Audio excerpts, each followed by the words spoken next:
North Korea asks Kim Jong-un, don't he want nuclear war with the US, just maximum drama.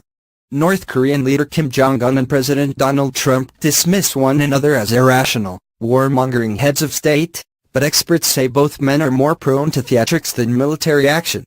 After months of flexing their respective armed forces, neither Trump nor Kim has backed off from the nuclear standoff that has developed on the Korean peninsula, but those closely following the crisis said the chance of the two reluctantly finding common ground is greater than that of an all-out war.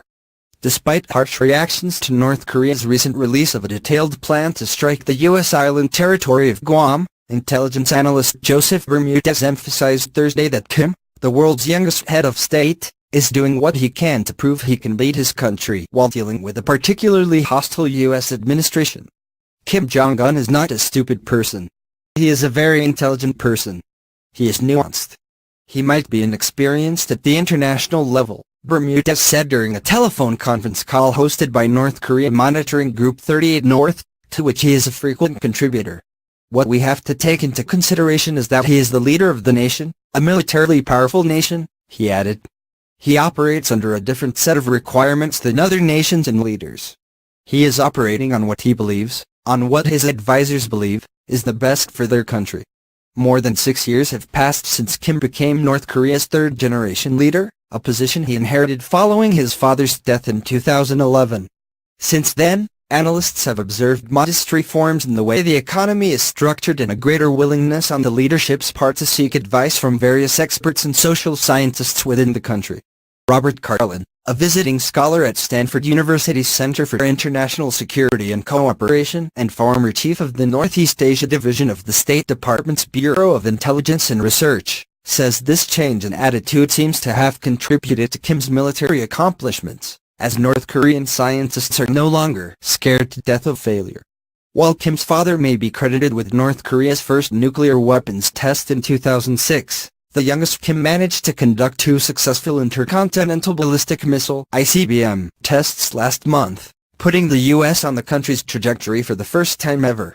Further analysis suggests North Korea has managed to miniaturize its nuclear warheads, of which it may have up to 60, to fit onto these missiles. North Korea's nuclear and ballistic weapons development has stirred outrage from the U.S., which considers such missiles to be a global threat. The problem is the dynamic between the Americans and the North Koreans. It has not singularly with the North Koreans, Carlin said over the phone. It has the chemistry, the misunderstandings, misperceptions, that are so dangerous. And I think that applies in the current situation. Upon hearing reports that North Korea was preparing a 6th nuclear weapons test in April, Trump dispatched a naval armada to the region and stepped up joint drills with U.S. allies Japan and South Korea. While no nuclear display ultimately appeared, North Korea's decision to conduct intermediate-range ballistic missile tests at an unprecedented rate in last month's ICBM tests kept tensions high between the two leaders. Just hours after Trump threatened North Korea Tuesday with fire and fury like the world has never seen, North Korea's military unveiled a detailed blueprint to attack Guam, a move Carlin says was designed to achieve maximum drama rather than signal a call to arms. Bermudez, Carlin and 38 North co-founder Joel Whitall note that, according to their analyses, there has been no major mobilization of the North Korean populace, something they would expect to see if a war was around the corner. Unlike in August 2015, when Kim put his country into a semi-state of war over cross-border fire exchanged between North Korea and South Korea, life in North Korea has apparently been going on as usual as its leader trades threats with an American president who seems to have North Koreans writing his tweets and speeches, according to Witt, who is also a senior fellow at 38 North's parent institution, the U.S. Korea Institute at Johns Hopkins University's School of Advanced International Studies. The U.S. also appears to be operating contrary to its apocalyptic rhetoric.